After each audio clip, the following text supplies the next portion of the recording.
Cari maklumat dan berita politik yang bebas, kupasan yang tepat, panas.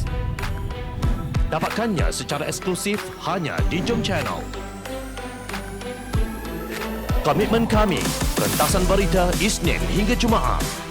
Berbicara dan isu semasa, kami garapkan secara langsung. Panel-panel berkaliber dan profesional.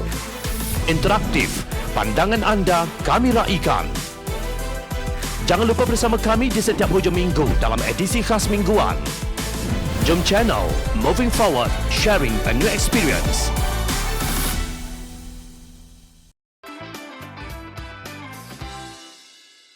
Membalak bersama ulama.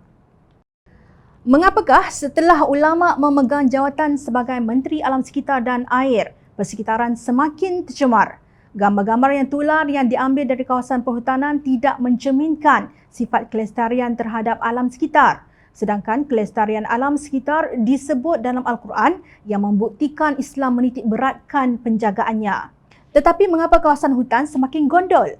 Air semakin keruh? Itulah persoalan yang menunggu jawapan daripada Datuk Seri Tuan Ibrahim Tuan Man. Istilah membalak bersama ulama sudah lama menjadi sebutan warganet yang peka tentang apa yang berlaku di bumi Kelantan. Ia jelas menjejaskan imej kerajaan negeri Kelantan yang diterajui oleh agamawan PAS iaitu Timbalan Mursyidul Am Parti itu, Datuk Ahmad Yaakob dan Naib Presiden PAS, Datuk Muhammad Amar Abdullah. Kedua-duanya memakai gelaran ustaz di hadapan nama mereka. Namun, penularan sebuah video yang mendedahkan kemusnahan air terjun Latawai di hutan simpan kekal dalam Kuala Krai membuat kita tertanya-tanya, ustaz-ustaz ini tidak fahamkah seruan kelestarian alam sekitar seperti yang disebut di dalam Al-Quran itu? Air terjun tersebut dilihat sudah menjadi amat keruh dipercayai akibat daripada pembalakan melampau. Timbalan Pengerusi Amanah Kelantan, Ustaz Cik Ibrahim Muhammad dalam satu diskusi wacana politik Kelantan menggesa kerajaan PAS Kelantan agar bersikap jujur dan menjelaskan maklumat sebenar berkenaan status projek pembalakan di negeri ini. Hutan adalah anugerah semula jadi daripada Allah Ta'ala untuk dimanfaatkan, bukan untuk dijadikan sumber pendapatan dengan dieksploitasikan untuk penerbangan balak semata-mata, kata Cik Ibrahim, Lapu Malaysia Deadline. Ketua Amanah Kawasan Catering itu juga meminta pihak kerajaan PAS Kelantan menjelaskan berapakah keluasan tanah yang diluluskan kepada agensi-agensi pembangunan tanah kerajaan. Agensi pembangunan tanah ini tidak meneroka tanah untuk pembalakan kerana mereka akan mengusahakan tanah yang diberikan untuk tujuan pertanian dan peladangan komersial yang beri manfaat kepada ekonomi dan rakyat, ujar beliau. Soalnya sekarang, berapa pula keluasan tanah yang diluluskan oleh Kerajaan PAS Kelantan kepada agensi bukan pembangunan tanah, sama ada kepada agensi kerajaan negeri seperti Yakin, YIK, PKINK, PMBK, Tatok dan lain-lain, soal beliau.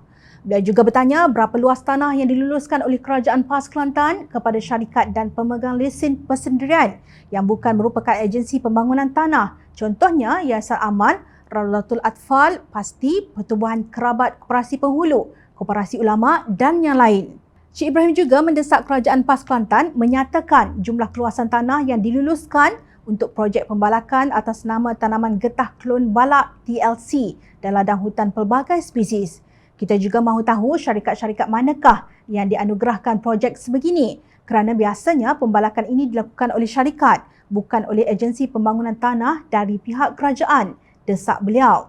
Projek pembalakan melampau akan mencetuskan krisis kemusnahan alam sekitar sehingga merosakkan habitat hutan termasuk flora dan faunanya. Negeri Kelantan tidak ketinggalan terkesan dengan isu ini walaupun pemimpin mereka cuba menafikannya.